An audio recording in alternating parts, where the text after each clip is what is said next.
morning. The Human Services, Labor, and Economic Development Committee meeting of the Seattle City Council will come to order. It is 9:36 a.m. Friday, April 3rd, 2026. I'm Councilmember Alexis Mercedes Rink, Chair of the committee. Will the committee clerk please call the roll? Chair Rink. Present. Vice Chair Foster. Here. Councilmember Juarez. Council President Hollingsworth. Here. Councilmember Saka. Here. Chair, there are 4 members present. Thank you. And please let the record reflect that Councilmember Juarez is excused. We will now move on to approval of today's agenda. If there is no objection, the agenda will be adopted. Hearing no objection, the agenda is adopted. Welcome, colleagues, to the committee meeting this morning. Today, we will have a briefing and discussion and vote on several reappointments to the Equitable Development Advisory Board. And followed by that, we will have a briefing and discussion by our Domestic Workers Standards Board. For those who can't hear, there was a woo in the audience. I think that is appropriate given today's topic. Colleagues, domestic workers, clean homes, care for children, landscape, support elders, work that quite literally makes all other work possible. All of that while being written out of the very labor laws that were supposed to protect workers. And that wasn't an accident. When the Fair Labor Standards Act passed in 1938, domestic workers, farm workers, and home health care workers were deliberately excluded, a concession to Southern Democrats in Congress, carving out the jobs done almost exclusively, entirely by Black and Latina workers. And that exclusion shaped labor law in this country for decades. But Seattle decided to do something about it.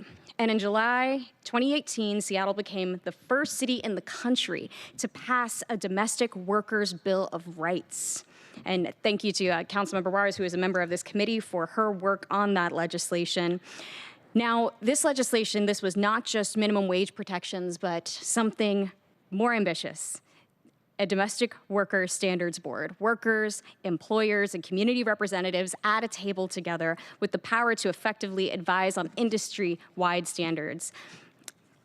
That is a new idea. Seattle said the people that do this work should have a voice in shaping the conditions of that work, and that's what that board is. And I know I first met some of our panelists that we'll hear from today at the 5-year anniversary celebration for the Domestic Workers Bill of Rights just about 2 years ago. And it was from there was a discussion about how we take this work statewide. And that's what happened next. Representative Breonna Thomas from the 34th Legislative District, hailing from West Seattle, who actually helped write Seattle's domestic worker protections in the city, modeled the state legislation on what we built here. And her work alongside Senator Saldana, hailing from the 37th Legislative District, who introduced the bill last year, these two worked over the past 2 years to get it done. And just last month, Governor Ferguson signed House Bill 2355 into law, ensuring that nannies, housekeepers, home care providers, and other domestic workers across Washington state receive fair pay, written agreements, privacy protections, and legal recourse, rights they have been denied for decades. It is the 16th Domestic Workers Bill of Rights passed in the United States. So this board's work that we're going to hear from shortly today contributed to that. Every recommendation they've made, every standard they've pushed for it, every conversation that happened, that's a part of what made this statewide bill not just possible, but necessary. So now for the first time, hundreds of thousands of folks across Washington state have these state-level protections, but a law is only as strong as its implementation, and that's still the work, and that's why we're going to continue our work with the Domestic Workers Standards Board. And so, for awareness, for also my colleagues in the viewing public, during the domestic workers briefing portion for today, we will be utilizing Spanish translation services for one of our panelists who sits on the board so we can fully have her voice a part of the conversation. I also want to note for the public, my office has been collaborating with the city's Office of Labor Standards with the intent to update our local domestic workers standards ordinance legislation. And to support this, next week, my office, alongside the Office of Labor Standards, are co-sponsoring 2 policy development public meetings to hear directly from impacted domestic workers on what their needs are. The first is on Monday, April 6th at Casa Latina. and the second is on Wednesday, April 8th on Zoom. Both meetings will be 5:30 to 7:30, and to sign up, please email laborstandards@seattle.gov. And with those opening remarks, I am now going to open the hybrid public comment period. Public comments should relate to items on today's agenda or within the purview of this committee. Clerk, how many speakers are signed up for today? Currently, we have one in-person speaker, and there are 0 remote speakers. Thank you. Our one speaker will have 2 minutes, and we will be starting with our in-person speaker. Clerk, will you please read the public comment instructions? The public comment period will be moderated in the following manner. The public comment period is up to 60 minutes. Speakers will be called in the order, speakers will be called in the order in which they registered. Please begin speaking by stating your name and item you are addressing. Speakers will hear a chime when 10 seconds are left on their time. Speakers' mics will be muted if they do not end their comments within the allotted time to allow us to call on the next speaker. The public comment period is now open, and we will begin with the first speaker on the list. Thank you, Clerk. Our first and only speaker on the list is Alex Zimmerman.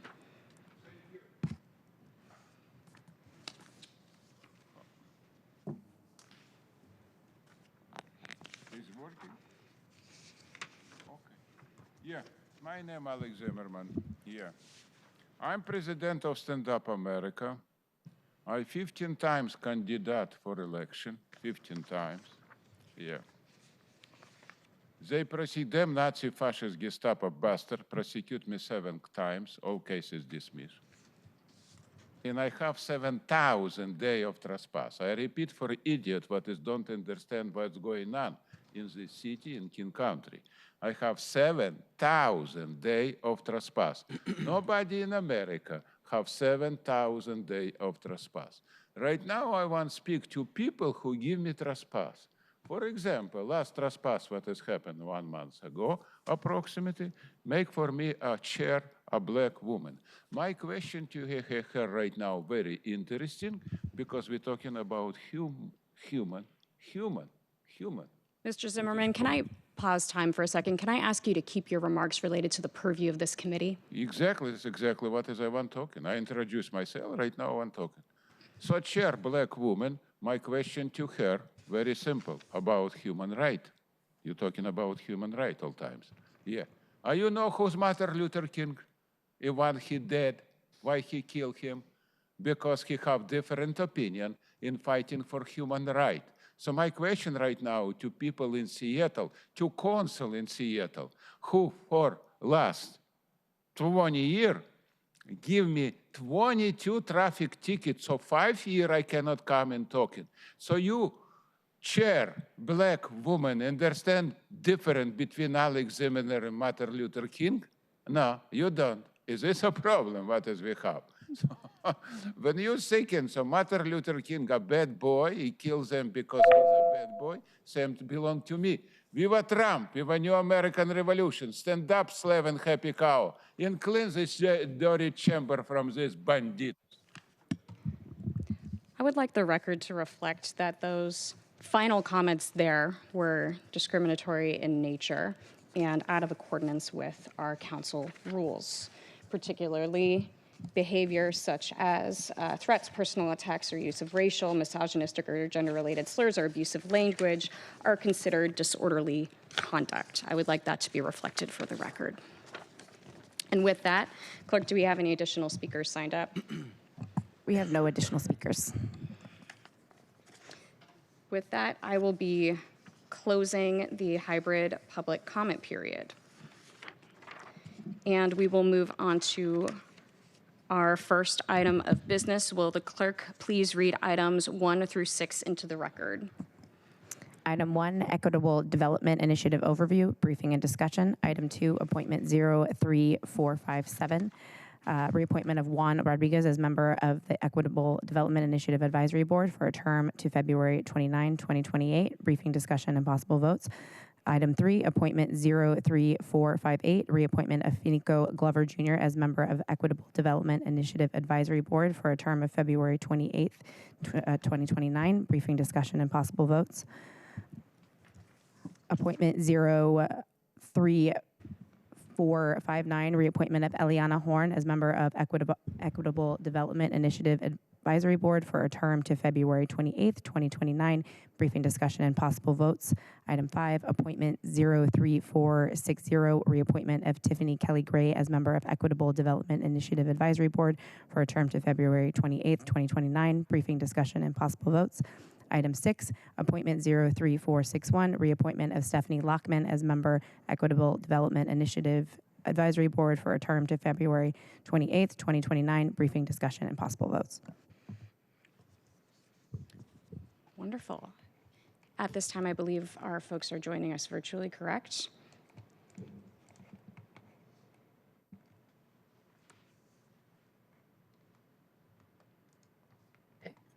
Good morning. I wasn't sure if I was supposed to unmute myself. Good morning. Good morning. We're just getting tech ready to be able to see you. Give us one moment. All right.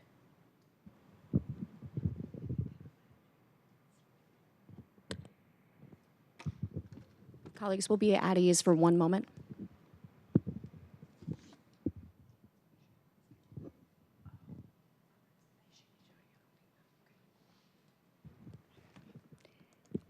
All right, thank you. With that, please proceed with the presentation of the appointments. Good morning, Council. My name is Toipa Mathno. I am with the Office of Planning Community Development in the Equitable Development Initiative Division. And OPCD's mission really is that we lead with collaborative planning, advance equitable development, and create great places. So again, what was mentioned, I am here to present on 5 board members who are looking for a reappointment to their position for the EDI Advisory Board. Move forward. Just a quick overview. The EDI advisories, in terms of the purpose of the advisory board, this one was established to really help support around advising, provide recommendations to the city all around connecting with equitable development strategies and goals, and to support staff around providing guidance and recommendations of the allocation of funds to the public. In the same process, really this advisory board is key in promoting access to opportunities for historically marginalized community groups, for particularly with the Black, Indigenous, and other communities of color, immigrant communities, and the LGBTQ+ communities, and people with disabilities within the Seattle area. OPCD staff are providing administrative support to the board, particularly my position. And for the advisory board, we have 13 board members. All, due to our ordinance, are subject to city council confirmation. And all 13 board members' terms are up to 3 years. No, they can't do more than 2 consecutive years. And of the 13 board members, 3 of them are city council appointed, 3 are mayor appointed, and 7 are advisory board appointed. And as mentioned, we have 5 board members seeking for reappointments, position 2, 3, 5, 9, and 11. Just letting you know that position 2 is actually a board member who was filling a vacant seat from a previous board member who left their term early. So they were filling in kind of like a weird gap. So they're seeking reappointment to fill their first term, actually. And for the rest of the 4 board members for position 3, 5, 9, and 11 are seeking their second term with us. Without further ado, I would love to move on to brag about our amazing board members. I'm not quite sure if this is following in your packet, but I'll start with Stephanie Lockman, position 2, which is actually a mayor appointed position.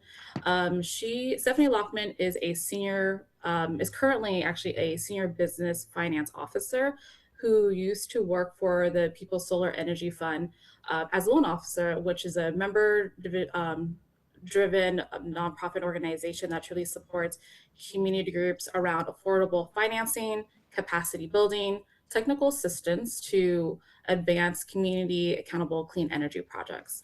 And Stephanie has, prior to all that, Stephanie has experience around as a business lender, supporting small businesses and nonprofits, supporting small businesses in mission-based nonprofits, either as a community lenders in Denver and the Pacific Northwest. Stephanie has supported really particularly BIPOC-owned businesses in startup expansion loans, brought social impact and climate lens to her work, and has worked in Senegal in both Catholic Relief Services, the Peace Corps, where she also worked with young folks around entrepreneurship and has provided income generating activities for women groups, and at the same time provided one-on-one mentorship for business owners. She holds an MBA from Colorado State University and has really focuses on food waste division. And she has a bachelor's degree in finance and a minor in French from the Washington State University. Moving forward, Shujan Juan Rodriguez for position 3, which is a mayor appointed position. John is actually originally from the Dominican Republic, has been raised in New York City as well, and recently has called Seattle his home for the last few years. With that, John has more than 15 years as being a human rights advocate, particularly with the LGBTQ plus community, and has worn many hats, been an executive director of different nonprofits locally and as well in different countries. His professional background really ranges from business consultant, nonprofit development, communications, business management, has been in the travel industry, marketing, research, and sales. He has been part of different variety of advisory boards and consulting the last few years. He's been involved particularly with the Dominican Association of Washington States, an organization he actually founded in Seattle, built to really support the BIPOC network, again, really interconnecting with the LGBTQ plus community.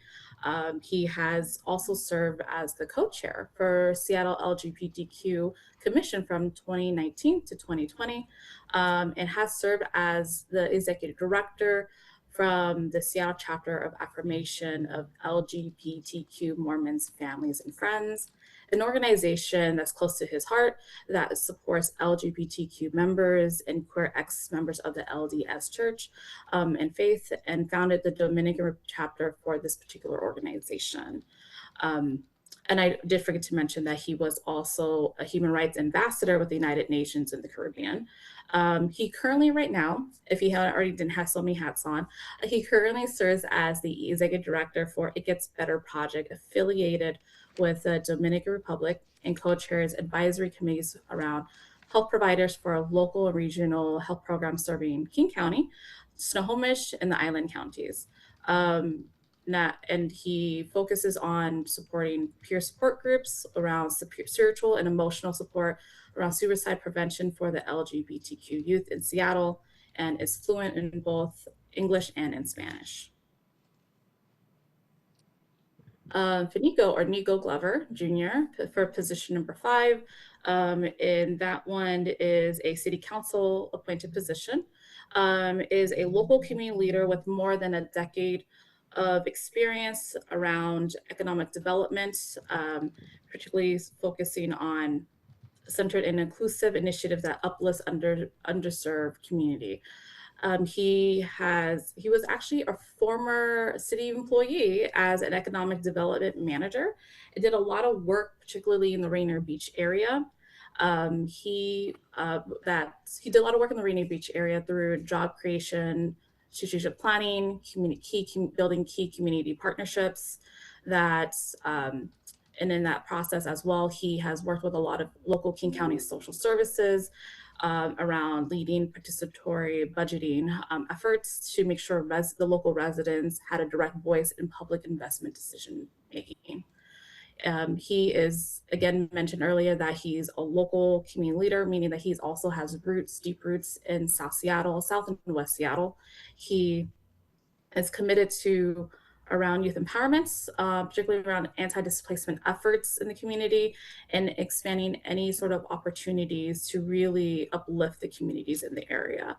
He has co-founded a lot of grassroots organizations, really focusing on these spaces, and still remains to this day involved in local community groups, really focusing on land stewardship, housing justice, and economic development.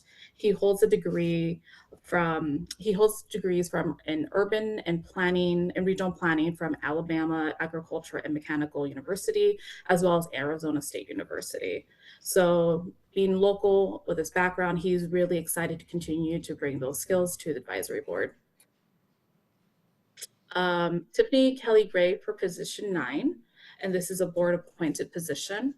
Tiffany is considered a community advocate and visionary leader with a vast experience around advocating for equity and community empowerment, with particularly in the Seattle Central District. Currently, she is Bird Bar's Place Impact and Strategic Initiative Director. And this is a nonprofit rooted in the Central District that provides safety net services to Seattle residents or anyone really who walks through their doors in need of services without the stigma. She leads the fund development partnership strategies that combats displacement and truly addresses system inequalities while staying rooted in the Central District. And a part of her expertise and experience, she used to work for Merrill Lynch as a manager, a community lender at the Fifth and Third Bank, really along with roles in the economic development at the Central Area Collaborative. With all of that too, she still serves as a board of trustee at the local Birchie School, where she also chairs the Diversity, Equity, Inclusion Committee. Not only does she work in the Central District, but she also is a longtime resident of the Central District. And she's really deeply committed to expanding anything around wealth building opportunities for the community, for certain marginalized community groups, and preventing any sort of displacement, and talking with the focus of advancing equitable and community-led developments in the area. Last but not least, we have Eliana Horn for position 11, which is a board appointed position. Eliana is an attorney, a community advocate, policy analysis, with, again, another extensive background in tenant organizing, legal representation around community-led land development. And Eliana has over a decade of experience in supporting community stewardship of land, pathways towards racial, economic, and gender climate justice work. So Eliana holds a JD from CUNY School of Law, as well as a Bachelor's of Arts from Columbia University, and currently again works around closely working with local BIPOC community groups to advance democratic control of land use and around housing. They are currently the policy analysis at Puget Sound Sage, a local nonprofit. And not only do they do that, they have founded they are the founder of Interdependent Law that conducts policy research, advancing campaigns, and legal counsel for community-based projects. And so their previous work has also included tenants unions of Washington, and Colectiva Legal del Pueblo, where they led anti-displacement efforts and represented marginalized community groups. Eliana has shown a strong commitment to advance equitable development through community leadership. That was the 5 board members we are seeking for reappointment to the EDI Advisory Board. That was a quick snapshot of their extensive background. I am open to any discussions or questions. Thank you so much for presenting in committee this morning. Colleagues, any questions? I'm not seeing any. All right, well, with that, we are going to take these appointments up as a package to move them forward. So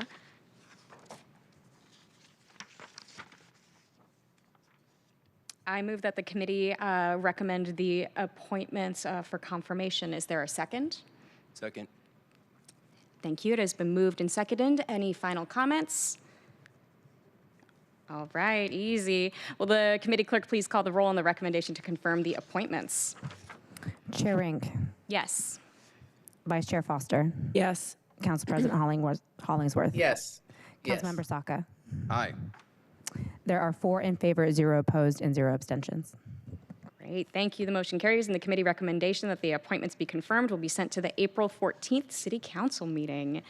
Thank you, colleagues. And now we're going to move to our next item of business. Will the committee clerk please read item 7 into the record? Item 7, Domestic Worker Standards Board, DWSB, overview, briefing, and discussion. Wonderful, colleagues. And as our guests come up to the table, again, want to take a moment to just celebrate the work that has been going on for years from the Domestic Worker Standards Board, but also the many organizations from the Fair Work Center to Casa Latina who have been a part of these efforts. We're going to be hearing directly from them today about the scope of their work, a little bit of history, and where we're going next. So really excited to be having them all in committee this morning. When folks get settled in, if you can take a moment and introduce yourself by stating your name and organization into the microphone for the record. Welcome again. Bienvenidos.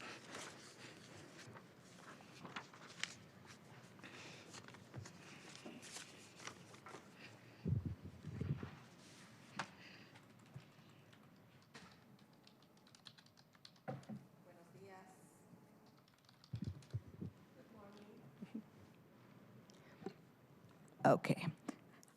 Buenos días, estimado Comité de Servicios Humanos, Trabajo y Desarrollo Económico. Good morning, Committee of Domestic Workers Standard, Human Services, Labor and Economic Development Committee.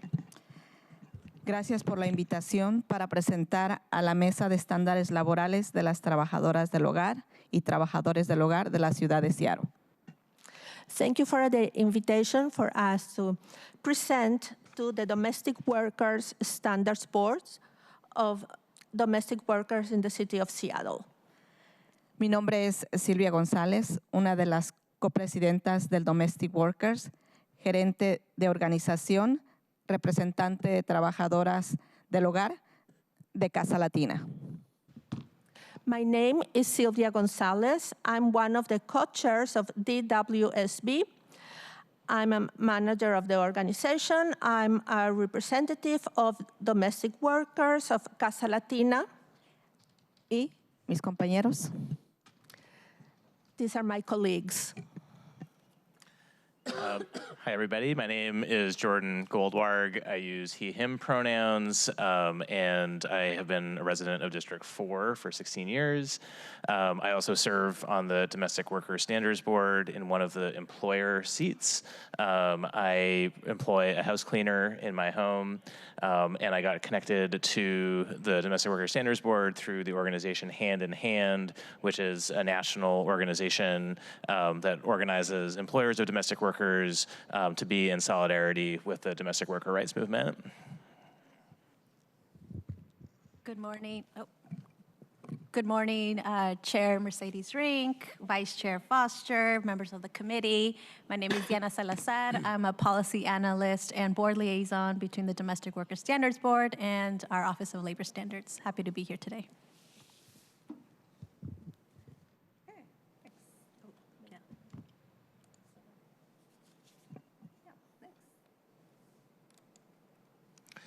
Great. I'd like to kick us off just by sharing a brief overview of the purpose of our presentation today. We'll start off by going into a little bit more detail about what the role of the Standards Board is and how we collaborate with the Office of Labor Standards. Then we'll provide a history and overview of the Standards Board. We want to make sure that we share some of the ongoing work that's happening and also some of the future work that we're moving towards. We want to touch a little bit more on the recent state law win protecting domestic workers that Councilmember Rink referenced in the introduction today. And then, of course, we want to make sure that we have time for questions as well.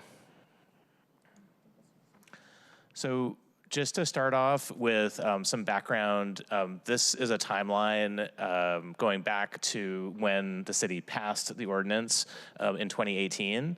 I think it's worth emphasizing that Seattle was the very first city in the country to pass a domestic worker Bill of Rights. And to this day, we are still the only jurisdiction to have passed a Bill of Rights that also includes an oversight board like the Domestic Workers Standards Board. Also just want to highlight a couple things on here in terms of support that council has given to the board in the past to continue furthering our work. And so both in the fall of 2021 and also again in 2023, council allocated one-time funding to support the work of the board. In 2021, that was to support specific recommendations that the board made to council, and that was part of the initial charter of the board. We were required to make those recommendations, and we were grateful to council for the financial support that they gave to help further that, including grants to community organizations to further organize workers in this space. And Sylvia will talk a little bit more about that later on. And then again in fall 2023, council allocated funding to support a report, the creation of a report that OLS made on expanding paid time off benefits to workers. It also supported a grant to an organization to do awareness about Seattle's paid sick and safe time law to employers of domestic workers. And with that, I'll pass it on to Deanna to talk a little bit more about our relationship with OLS. Yes, thank you, Jordan. So what you see in front of you today is our standard enforcement model or process for our labor standards that we enforce at OLS. It typically starts with a worker coming to us to make a complaint. An investigator from our enforcement team will then meet with that worker, review any documents if they brought any documents like a pay stub. And if the next step is to open an investigation, we will provide a notice to the hiring entity of that investigation and request any records so that the investigator can conduct a proper investigation. A majority of our resolutions end in a settlement agreement where our office is able to assess penalties and fines per the ordinance, per our enforcement code, where we also announce the resolution publicly. It's also available on our website. As standard, we never ask about immigration status. We are able to provide interpretation and translation, and all of our services are free. In the close to 7 years of enforcing this law, we have learned a lot about what it means to enforce the Domestic Workers Ordinance, and for the many reasons that Councilmember Mercedes Rink already mentioned, why domestic workers have a hard time coming forward to us. It's incredibly hard for all workers to come file a complaint, especially right now, given everything that's going on at the federal level. But it's also exceptionally hard for domestic workers, again, for the reasons that have already been mentioned. I will quickly provide some of the reasons here. We are talking about a workforce that has been historically excluded from major labor protections at the national level, protections that all other workers already have and have had for close to 100 years. And this, again, is rooted in misogyny, sexism, and anti-Black racism, and also anti-immigrant sentiments. We are also talking about a workplace that is people's homes. Typically, when we talk about workplaces, we think of we think about restaurants or hotels or buildings downtown. We oftentimes don't think about our home actually being a workplace, and that is something that we have to do a cultural shift, in particular with hiring entities. That their house is a workplace for a domestic worker. And then lastly, I want to highlight the informal referral economy that happens in the domestic worker space. Most of the workers actually get jobs through Facebook groups, through word of mouth, through parent groups, for example, in particular nannies, through neighborhood groups, like if somebody really enjoyed their landscaper, then they go ahead and tell their neighbor, for example. And all of these are reasons why workers oftentimes do not feel like they can come to us and have led into low complaint rates in our office. And that is consistent with what we have seen at the state level researchers at the Workplace Justice Lab at Rutgers University recently did a minimum wage study focusing in Washington State. And what they found, if I can draw your attention on quadrant 2, private households and social assistants experienced high violation rate, yet were the ones least likely to come forward. They found low complaint rates. So again, we're seeing folks in the domestic worker industry experiencing high violation rate, but are the least likely to come forward to any state agency to remedy their situation. So what we did at OLS is, through the thought partnership of the Domestic Worker Standards Board, is we really wanted to ask ourselves, what does success look like? Or how can we measure our impact beyond cases, beyond how many folks come forward? And we really wanted to think creatively and strategically about how we enforce this law. The first, what we've learned in our best practice, is invest in community expertise. Again, we're talking about workers that often do invisible work, quote unquote invisible work, are often immigrant, Black women, people of color, where English may not be their main language or the language they feel most comfortable in. So in order to invest in community expertise, in order to do that well, we need to center language access and language justice. And that includes translating all of our materials, all of our resources into various languages. I believe we have 20 plus languages available, including Mixteco, which is my parents' indigenous language, which when I saw that, I was very surprised because there's not a lot of us out here in Seattle. We're mostly in California, but that just shows, again, the intentionality and the commitment that we have at OLS to really make sure that our resources are available to everybody in the city. Hiring entity outreach and education has been critical in getting the word out. Again, we're talking about a workplace that they perform work in people's homes. And so we had to do a lot of education and continue to do education for higher entities to think about their home as a workplace. What we found is that higher entities want to comply, that they want to do the right thing. I'll let the board discuss more about the campaign that they've done in reaching out to different higher entities across the city, but we do see that translate into seeking resources, coming to us and accessing more information about other laws that they may be required to comply, for example, the paid sick and safe time law. So again, all of this, we are hoping to lead into a societal shift in perception of who are domestic workers, where do they work, and as Councilmember Mercedes Rink said, that domestic workers make all other work possible. And again, all of this learning would not have been possible without the thought partnership that is the board. So with that, I will pass it back to the board. Thanks so much, Deanna, for providing that overview. Before I pass it over to Sylvia to go into a lot more detail about the work of the board, I did just want to highlight one thing here from the municipal code and the language that authorized the creation of the board, which is that when it talks about making recommendations to the city has been interpreted, very broadly there to include all parts of the city government. And so the board has worked closely not only with OLS, but also with the mayor's office and with city council over the years to try to advance our work.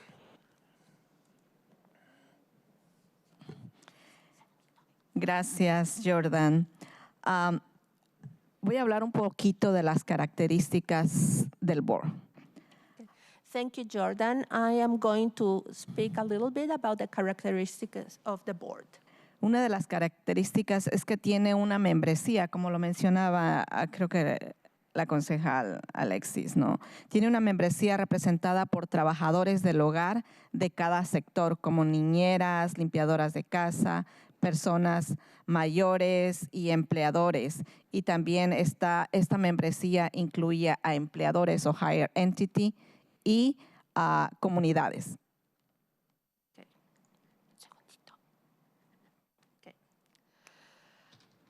This has a membership, and the membership is represented for domestic workers in every sector, such as nannies, house cleaners, caretakers for older people, and also they have the hiring entities and different part of the community.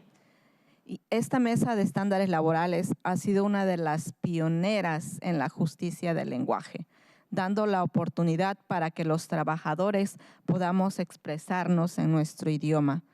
En un inicio eran dos lenguajes, el inglés y el español, pero ahora se hacen reuniones en inglés, en español y ucraniano. Eso es tan poderoso. Okay.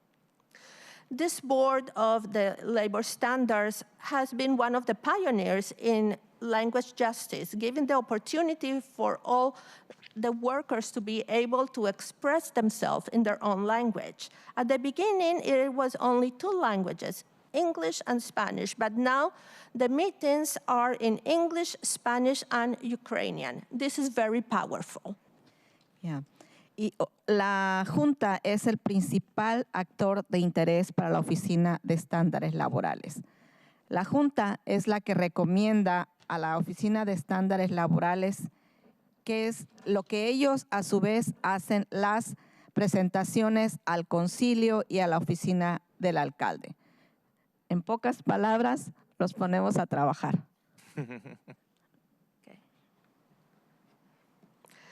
The board is the main actor. They are the ones that give the recommendations to OLS, and at the same time, they do all the presentations to the council and also to the office of the mayor.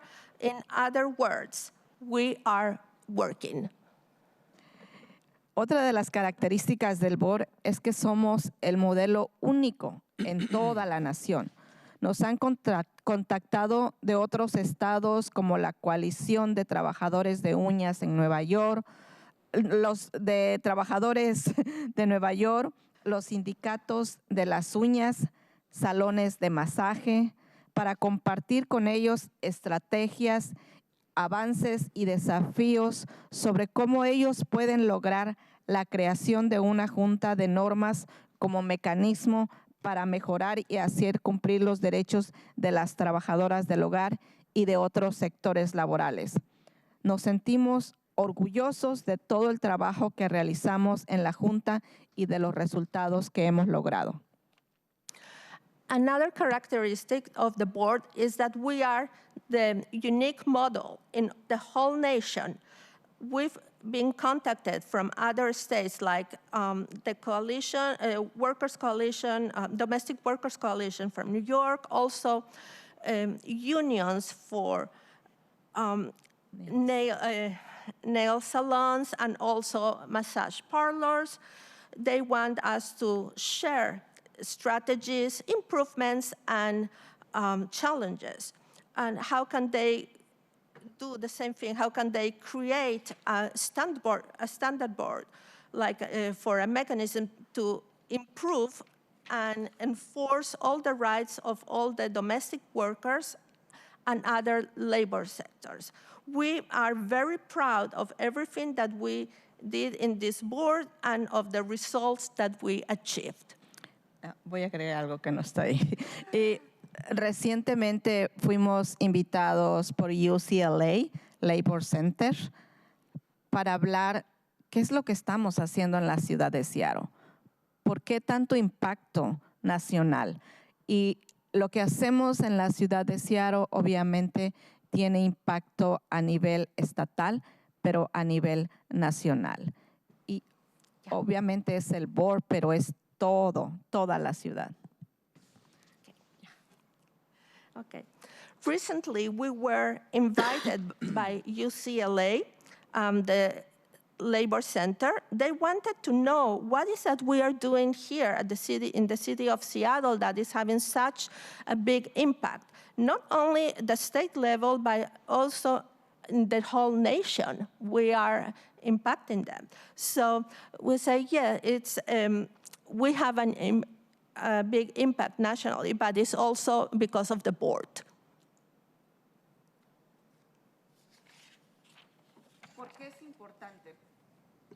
¿Por qué es importante todo esto?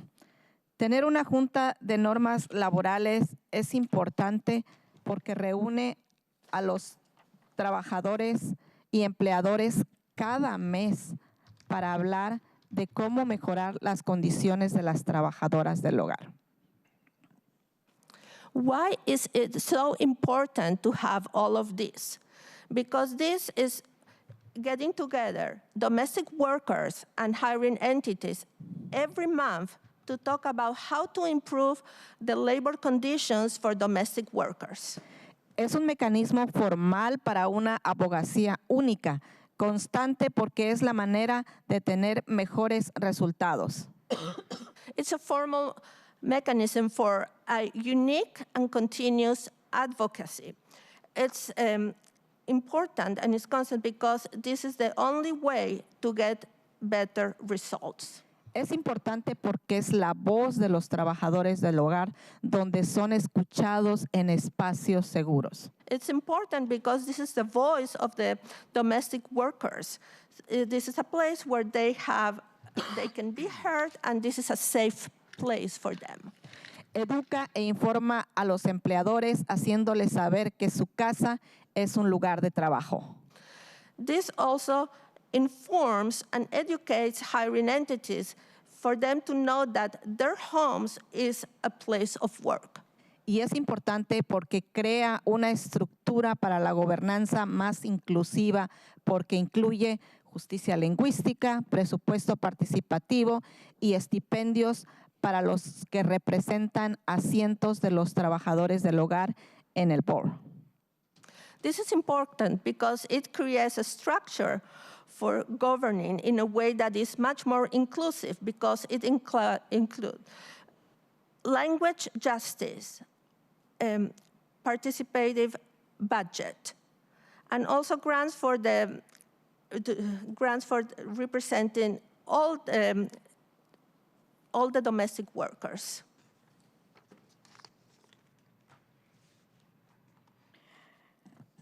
Jordan habló un poquito de la línea de tiempo. Jordan spoke a little bit about timeline. Y me voy a detener un poquito en el 2021. La Junta hizo 3 recomendaciones bien importantes al concilio. I'm going to stop a little bit and I'm going to talk about 2021. In 2021, the board had 3 very important recommendations for the council. La primera recomendación fue invertir en la experiencia de la comunidad. El concilio como respuesta dio subvenciones para organizaciones de trabajadores del hogar para lograr hacer alcance y educación para más trabajadoras del hogar y empleadores. The first recommendation was to invest more in the community experience. The council, they gave more grants for different organizations for domestic workers so they could get more outreach and education for more of the domestic workers and also the hiring entities. La segunda recomendación fue proporcionar más materiales y recursos para la ordenanza de los trabajadores del hogar, para seguir haciendo más alcance y educación. Como respuesta, tuvimos más folletos, volantes, videos informativos, artículos promocionales con la marca del Domestic Workers Ordinance y anuncios en la radio. The second recommendation was to provide more materials and resources for the ordinance of domestic workers for them to continue doing more outreach and education. Also, as a response, we got more flyers, information videos, more of promotional stuff with the brand of DWO, which is about the domestic workers ordinance, and also on the radio. We have a lot of ads on the radio. Y la tercera era establecer beneficios portátiles para los trabajadores del hogar. En respuesta a esto, la Oficina de Estándares Laborales, en colaboración con socios comunitarios, publicó una investigación sobre el tiempo libre remunerado, por sus siglas en inglés PTO, en el 2025. En esta investigación hubo la participación de varios grupos de enfoque con la intervención de limpiadoras de casas, niñeras, cuidadoras de personas mayores y jardineros. The third one was to establish benefits for all the domestic workers. The Office of the Labor Standards, OLS, in partnership with members of the community and the public, they published an investigation and the results of what is the PTO in 2025. In this study, there was a lot of participation about different groups. They were focus groups, and they were house cleaners, nannies, caretakers, and also gardeners. Podemos pasar a las... Ok, gracias.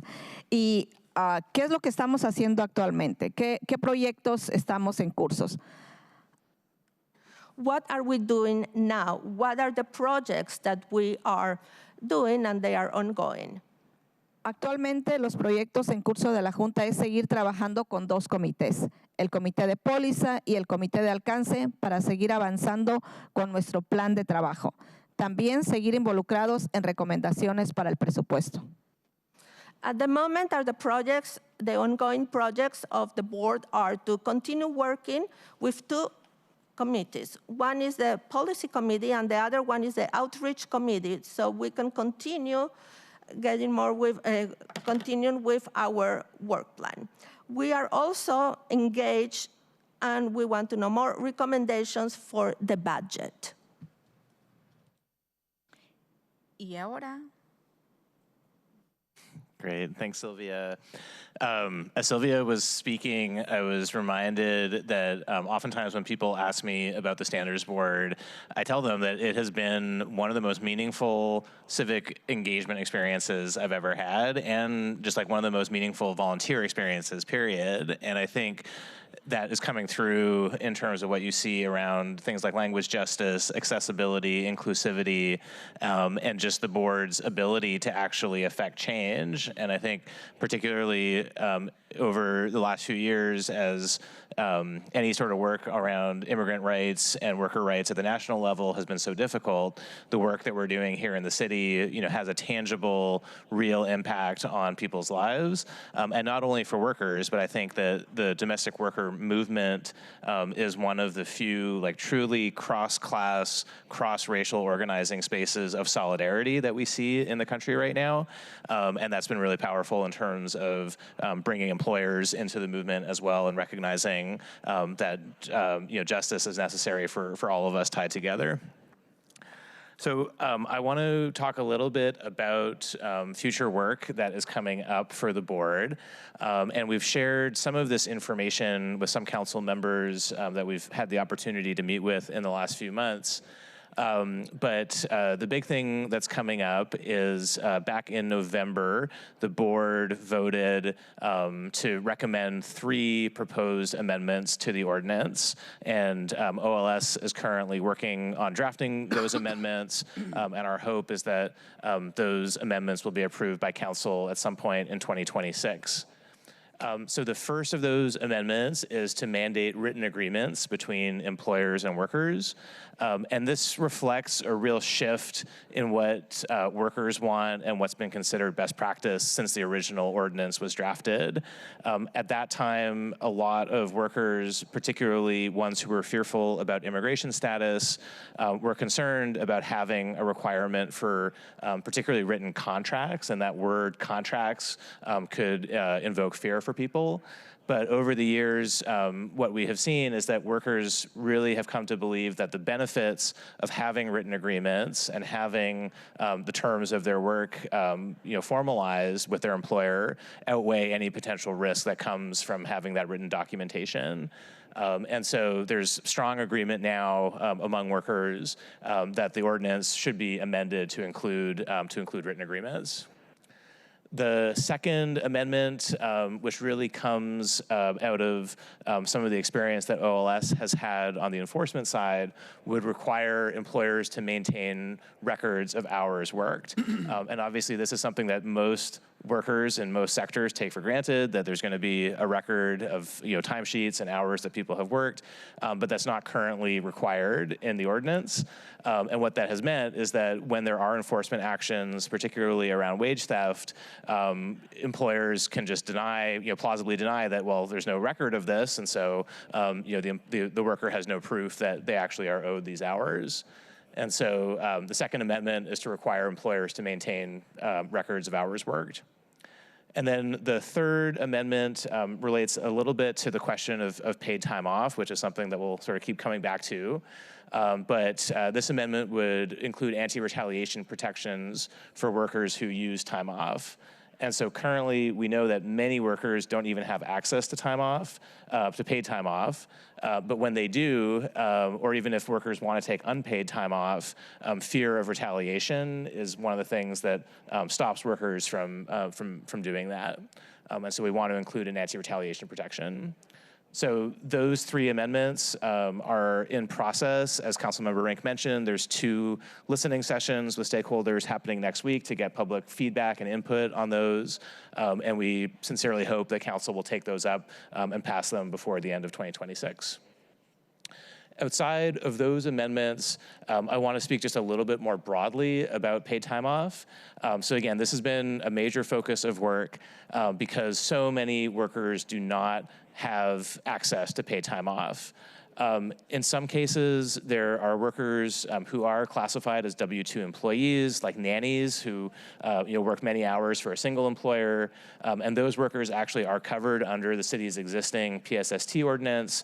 But again, because of the informal nature of the work, because employers don't often recognize that they are employers in the way that we typically think of it, workers are not accessing that benefit. And so there's a need to do continued outreach and education along those lines.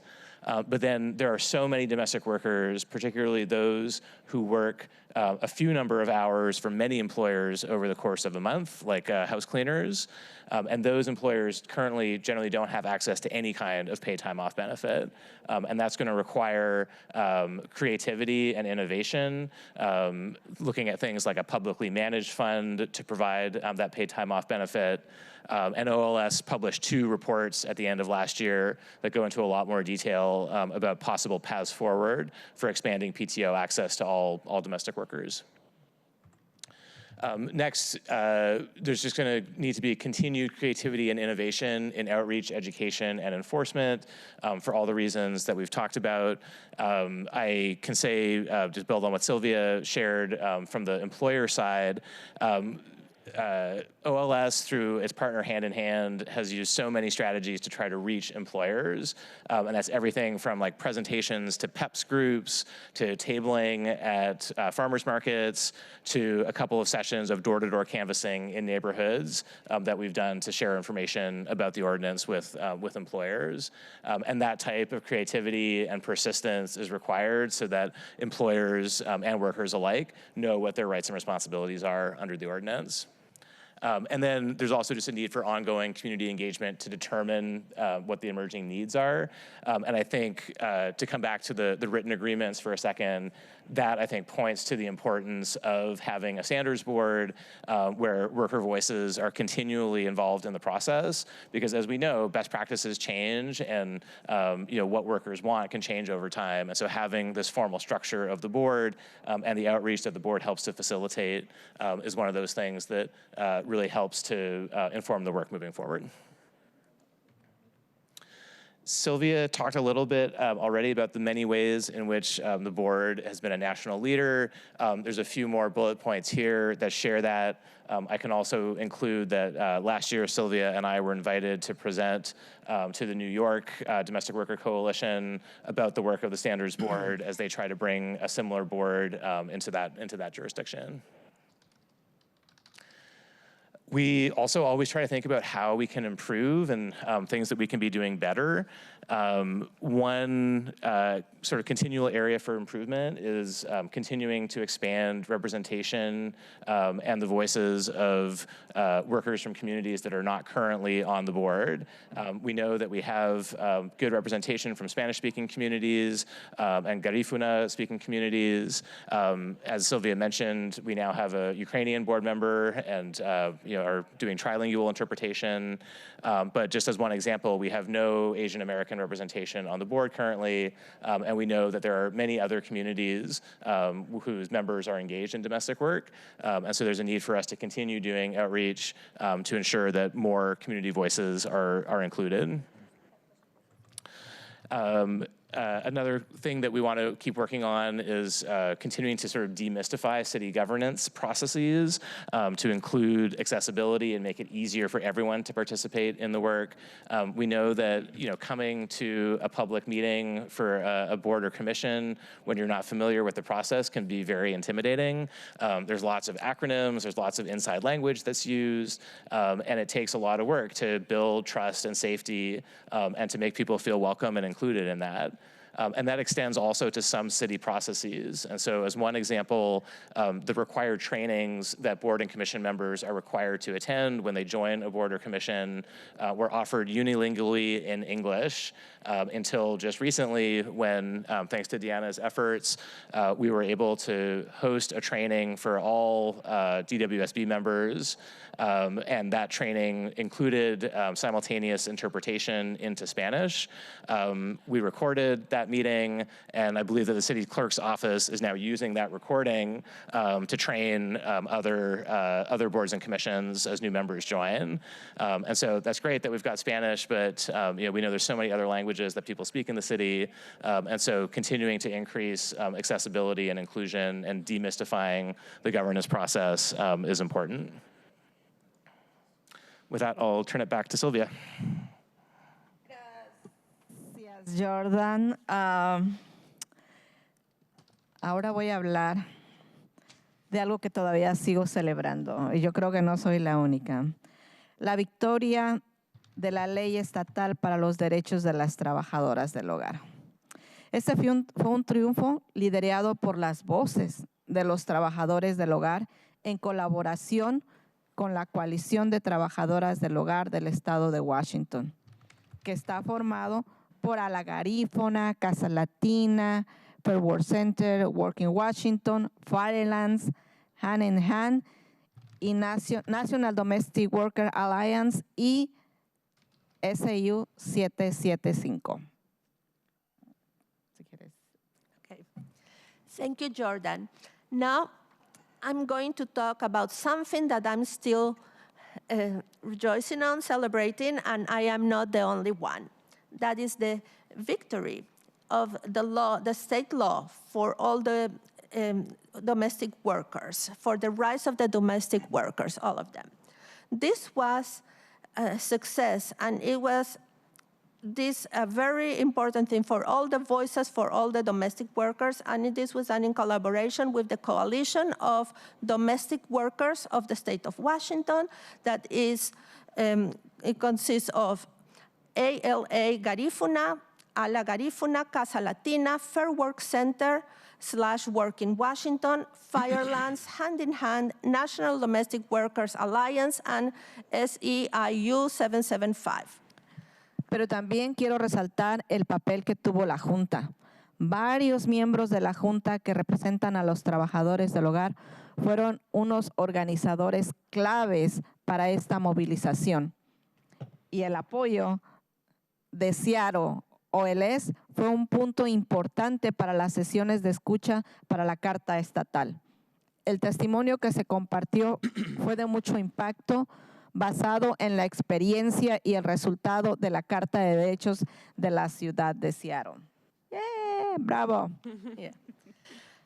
But I want to emphasize also the role that the board, various members of the board that represents domestic workers, and they were also some key organizers for this mobilization, and also the support of Seattle / OLS. That was a very important point in the hearing sessions for the state the state bill. And also the testimony that was shared, it was very impactful in the experience and in the results of the Bill of Rights for the city of Seattle. Bravo.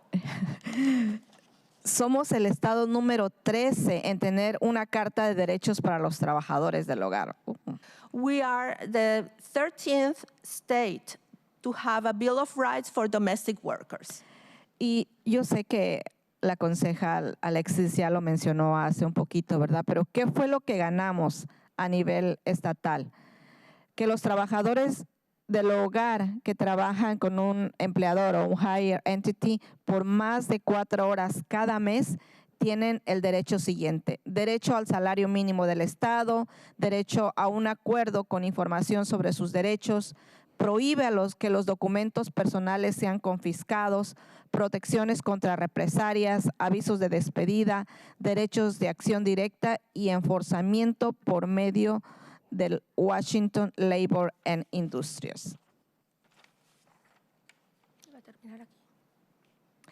Esa nueva ley entrará en vigor a partir del 1 de julio del 2027. Council member Alexis already mentioned it, but what did we win?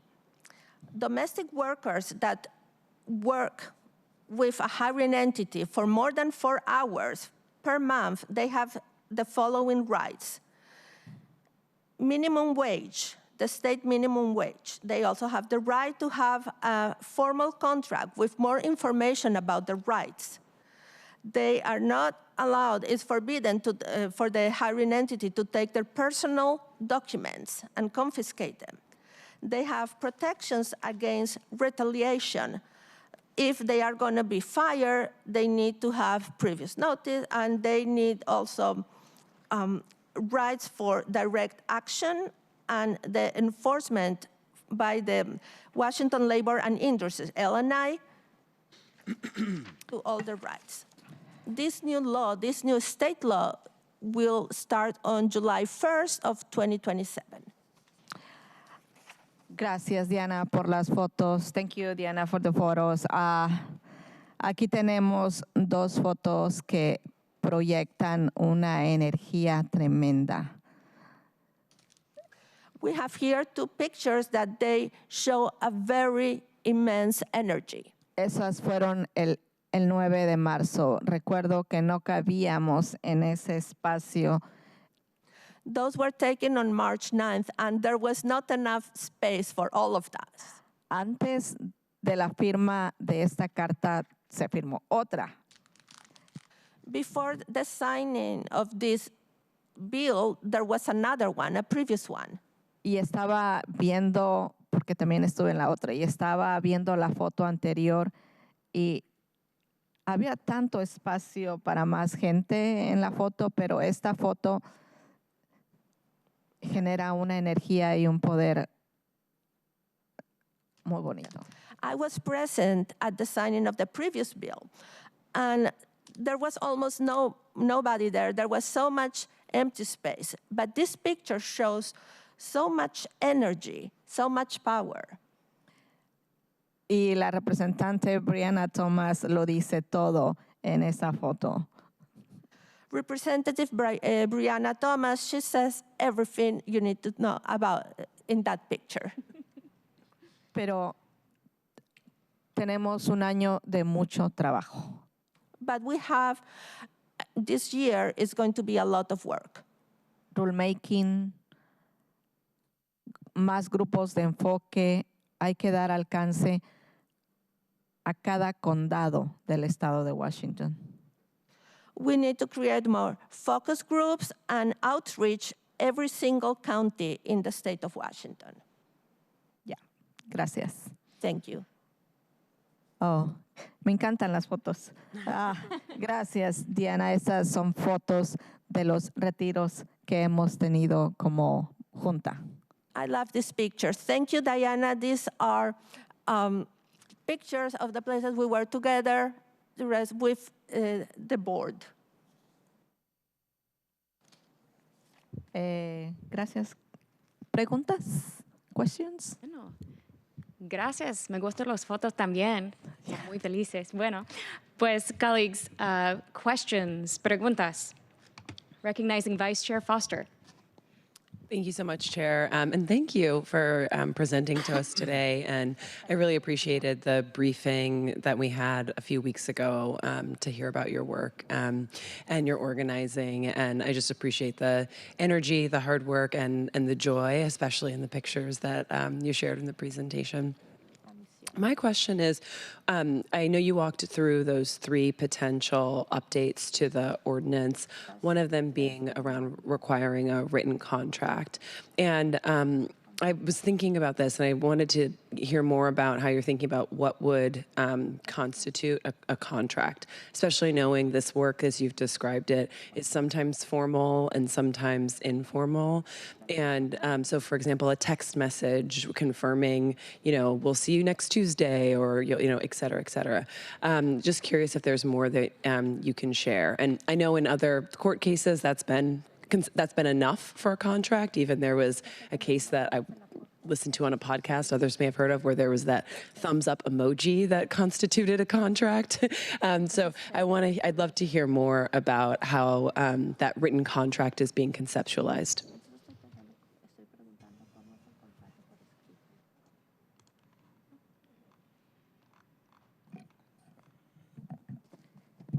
Thank you, Councilmember. That's a great question.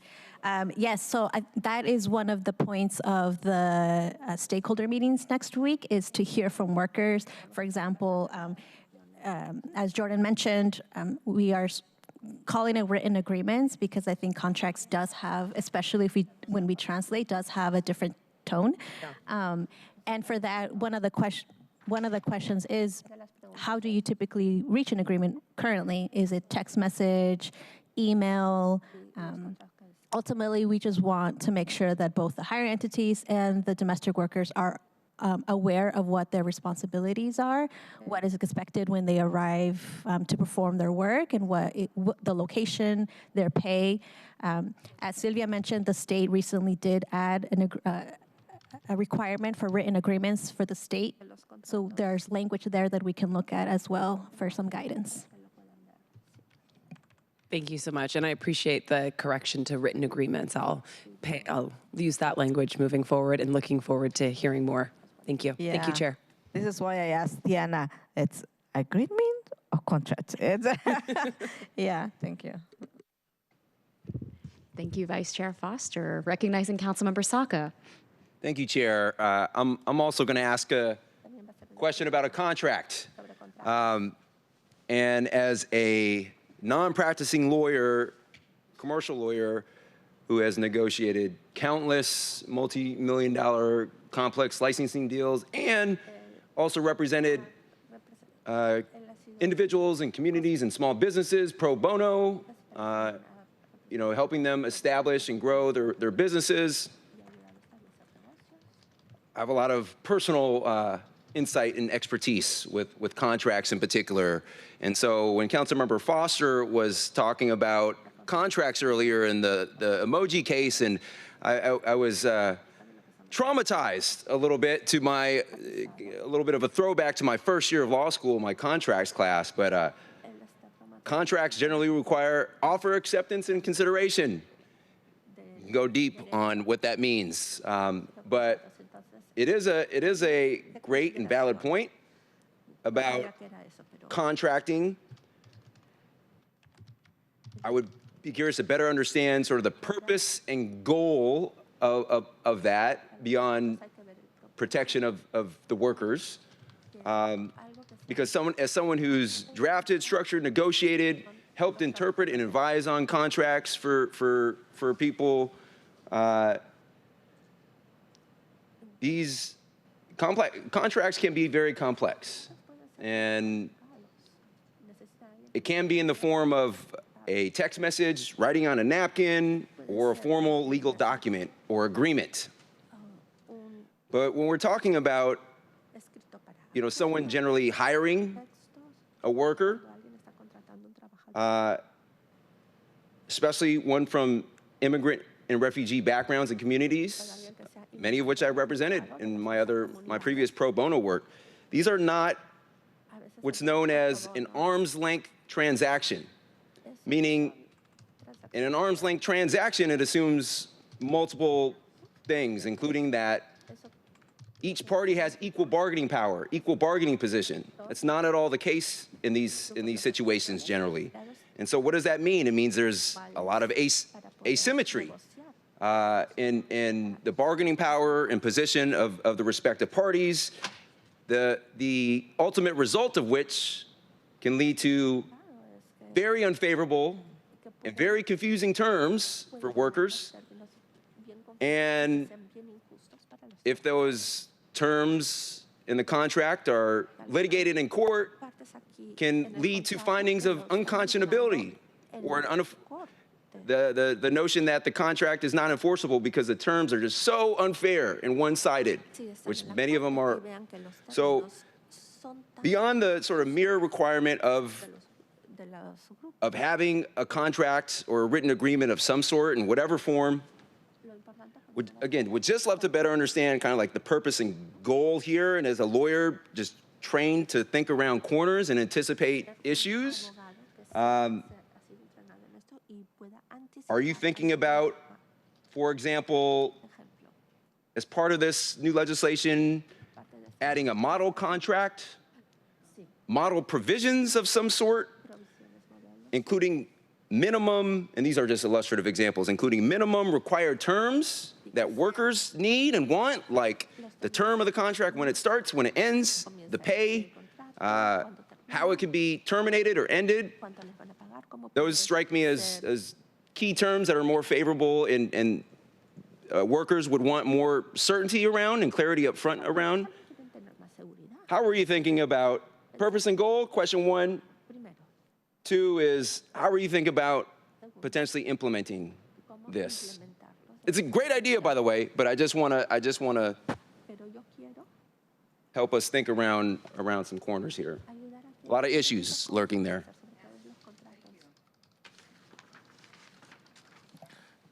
Maybe I can start, and then, yeah, I would love both of you to jump in also.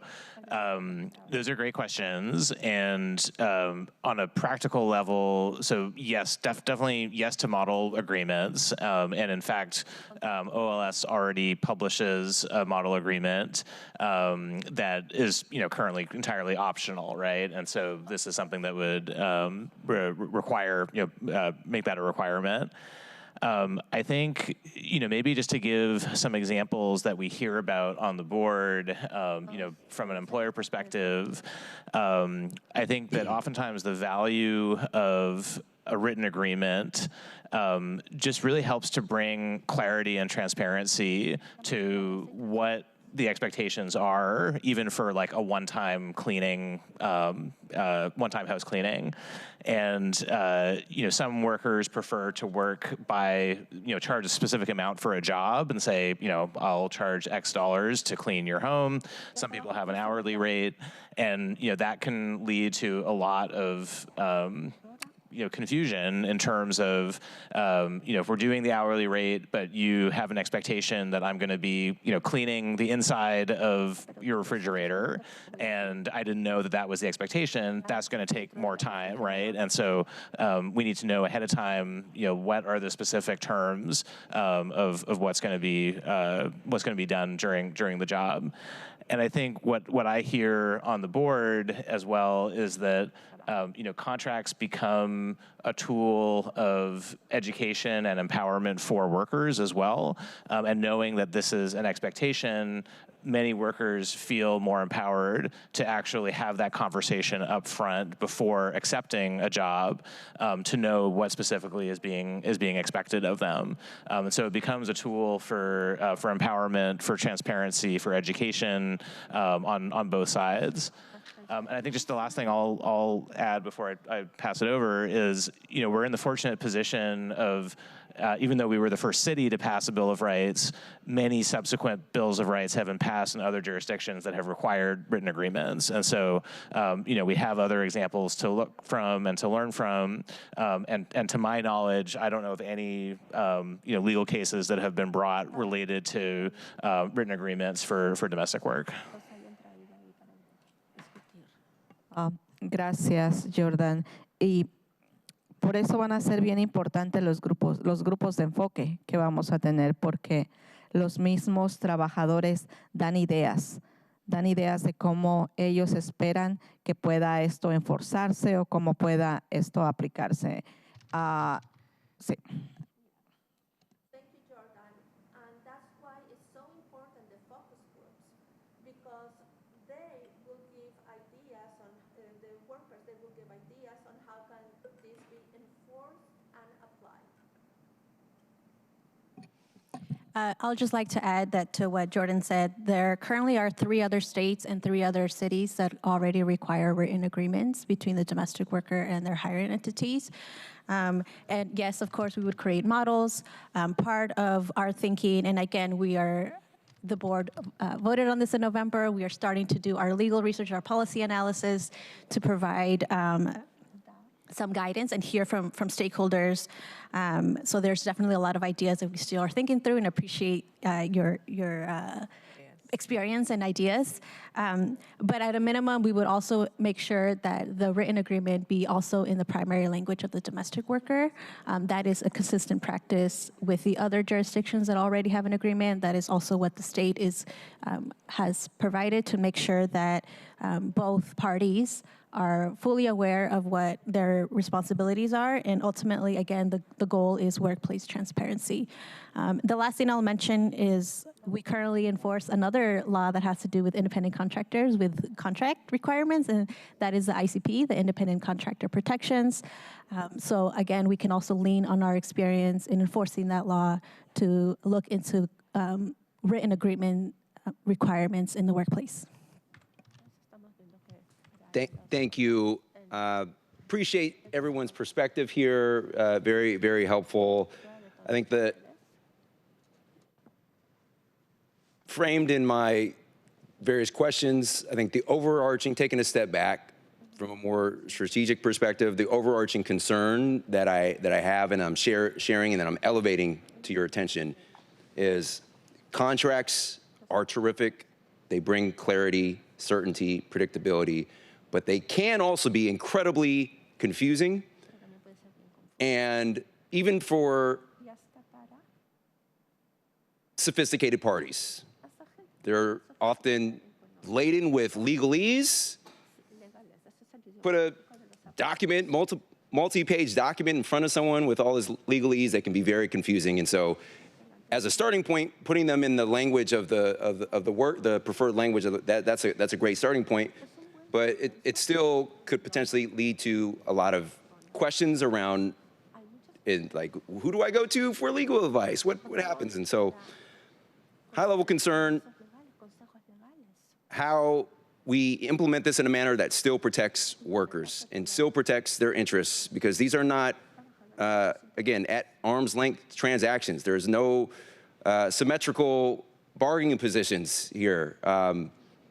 The hiring party probably cares a lot about things like limitations of liability and indemnification provisions and other things that are highly complex, and that the worker's going to care less about.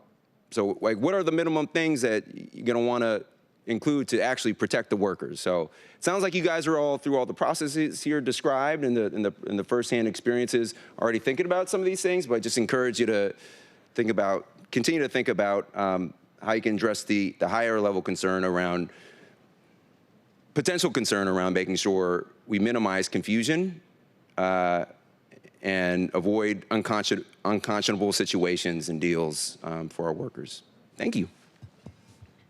Thank you for the question, Councilmember Saka. Panel, do you want to respond to any of those final points raised just around contracts? No, just thank you so much for your concerns, Councilmember, and I think that's really helpful for us as a board and in our relationship with OLS as we think about how to implement this and bring as strong a proposal forward as we can. Thank you. Yeah, gracias por todas las recomendaciones, porque como trabajadores podemos pedir y pedir y pedir. Thank you for all your recommendations, because as workers, we can always ask and ask and ask. Pero también debemos de ver cuál es el proceso, ¿verdad? Por dónde guiarnos, cuáles son las maneras no fáciles, pero cuáles son quizás las formas más accesibles para poder ganar. Yeah, because we need to see how is the process that guide us. Maybe not the easiest ways to do it, but something that is easy access or better access. Yeah, no, me ha dejado pensando mucho. This is leaving me thinking a lot about this. Pero sé que trabajando juntos podemos encontrar soluciones. But I know that working together, we can find solutions. Appreciate the engagement on this topic. It sounds like we have some follow-up work to do around some of the model existing contracts that maybe exist right now with OLS, what other cities have done, and we can do some follow-up work to really sort this out and come to a good place that gives clarity to workers and is enforceable. So I thank you, Councilmember Saka, for your engagement, and thank you for your responses to that. Recognizing Vice Chair Foster. Thank you. Excuse me.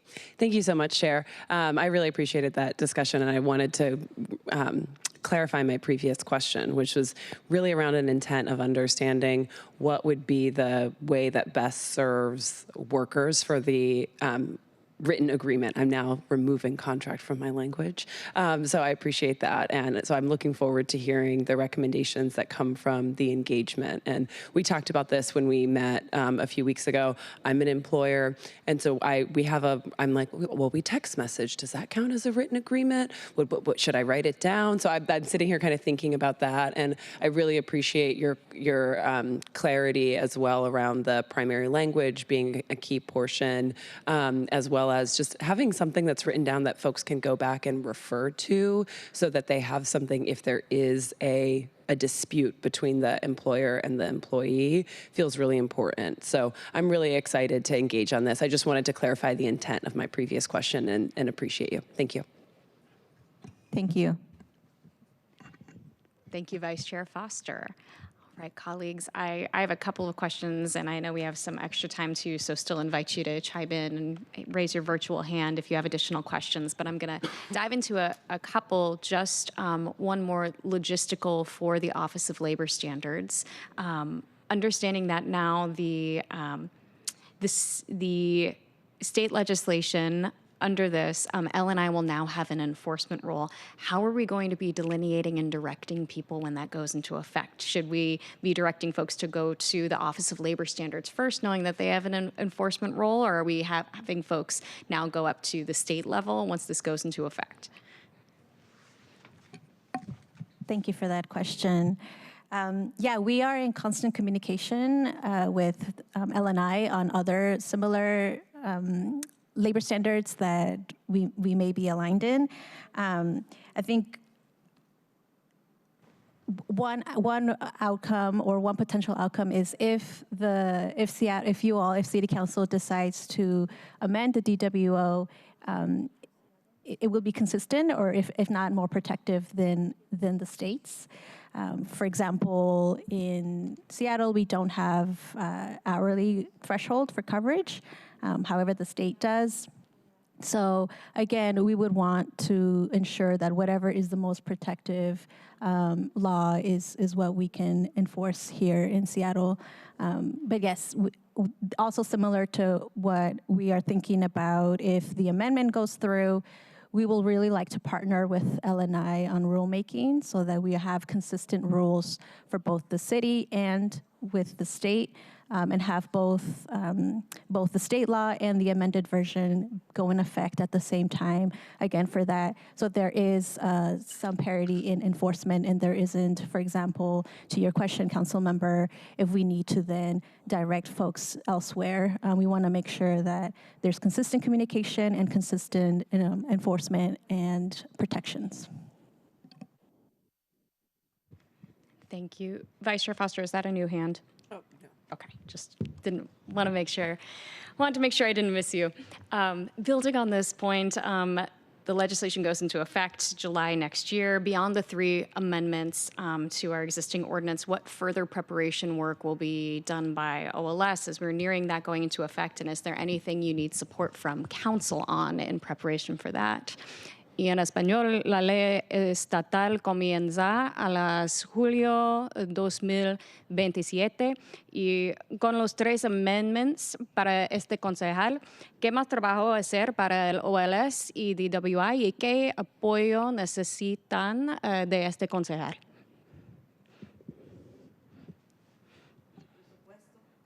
Budget. Presupuesto porque necesitamos hacer mucha más alcance y educación. Budget, because we need to do a lot more outreach and education. Tanto a trabajadores como empleadores.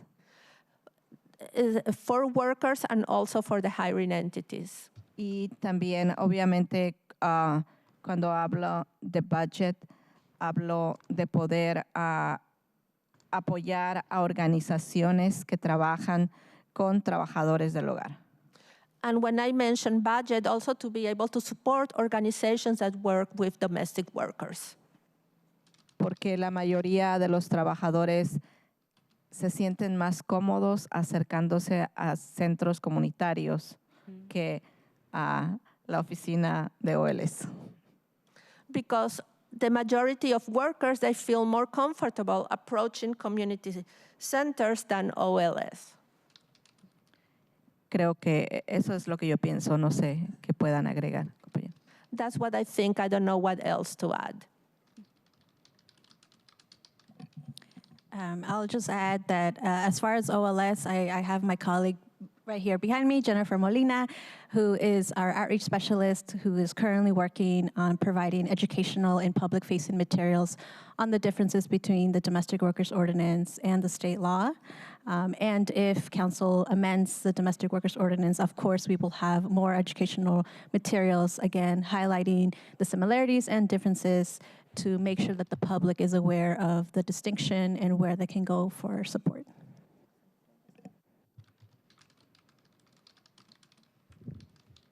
I just wanted to add one more detail to what Sylvia shared. So when it comes to budget, there are some formal structures within OLS to do that community-based outreach and education. And so there's 2 funds that OLS administers. The Community Outreach and Education Fund, COEF, which funds community-based organizations to do outreach and education to workers and employers. And then the Business Outreach and Education Fund, the BOEF, which provides similar funding to small businesses to provide that outreach and education to businesses. And so, we're really grateful for the funding that has been allocated in the budget for those. And I just want to emphasize how essential those 2 funds are, because as amazing as OLS is and all the great work that they do, we need trusted messengers from community to be able to share this message. Thank you, and that's actually a perfect dovetail for my next question, just related to outreach. Because of the informal nature of this work, I'm always concerned that we're not reaching the workers that we need to be. And so we talked a little bit about language access, previous council funding and the programs to do this expanded outreach. What are we learning, or are there new strategies we're thinking about in terms of expanded outreach, or who are we fearful that we might be missing through this? Y en español, porque en muchos casos este trabajo es informal, me pongo nerviosa que perdimos oportunidades para conectar y apoyar para trabajadores para conocer tus derechos. And while I'm on this point, I would be remiss if I didn't recognize the moment of extreme immigration enforcement that we are in and how that is affecting everybody. So I invite you to speak to that as well.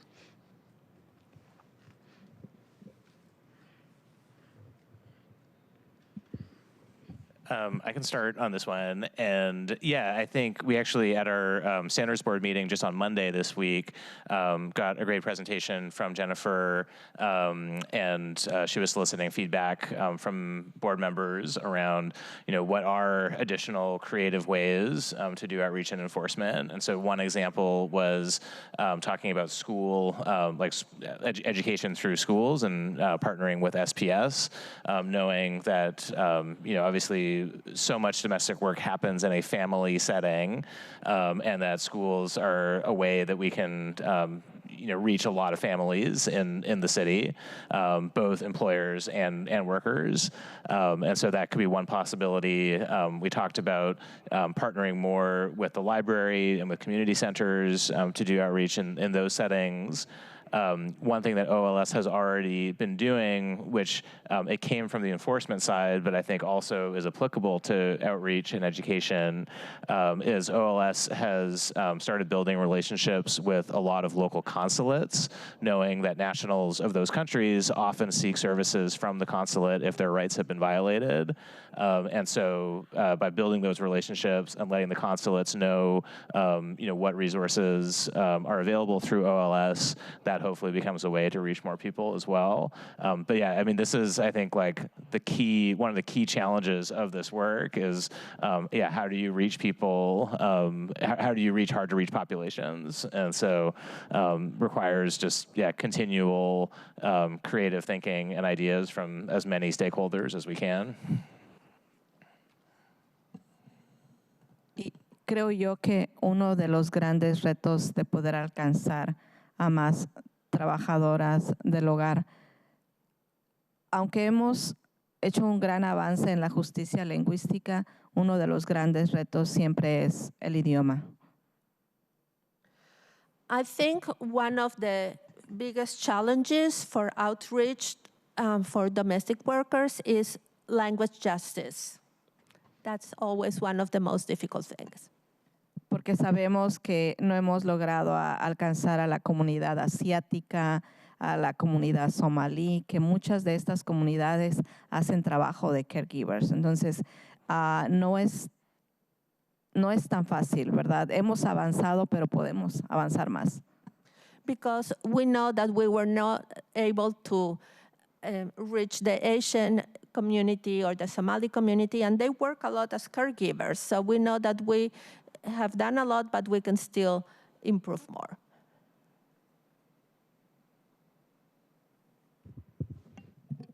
I will just add that our office is in close collaboration and communication with OIRA, the Office of Immigrant and Refugee Affairs. We are constantly talking about how we can support the overlap of immigrant workers and refugee workers, but in general, what are best practices? What are your outreach activities that we can support one another? Or what are some policy changes that maybe we want to discuss? Or what are you hearing, as well as other departments? So we're happy to continue that conversation, but as my colleagues from the board said, that this continues to be a top priority and an issue that is ongoing. Wonderful. Thank you all so much. Colleagues, any additional questions for our panel today before I close this out? No, well, again, I'll voice my appreciation to the panel and close with this. Gracias de verdad. Este panel es prueba de cuando los trabajadores tienen voz real, las cosas cambian. Lo vimos en 2018 y vimos en Olimpia hace 3 semanas. El trabajo no termina aquí, obviamente, pero hoy salgo con más esperanza cuando llegue. Eso de esas gracias a ustedes y gracias por venir en este comité. Mil gracias a ustedes. And thank you, colleagues, for your time and engagement on this topic. It's tremendously appreciated. And with that, we'll thank our panel, and I hope you have a wonderful weekend. Buen fin de semana. All right, colleagues, we have reached the end of today's agenda. Is there any further business to come before the committee before we adjourn? All right, hearing and seeing none, the next Human Services, Labor, and Economic Development Committee is scheduled for Friday, April 17th. It is 11:14 a.m. Hearing no further business, we are adjourned. Thank you. Thank you, Chair.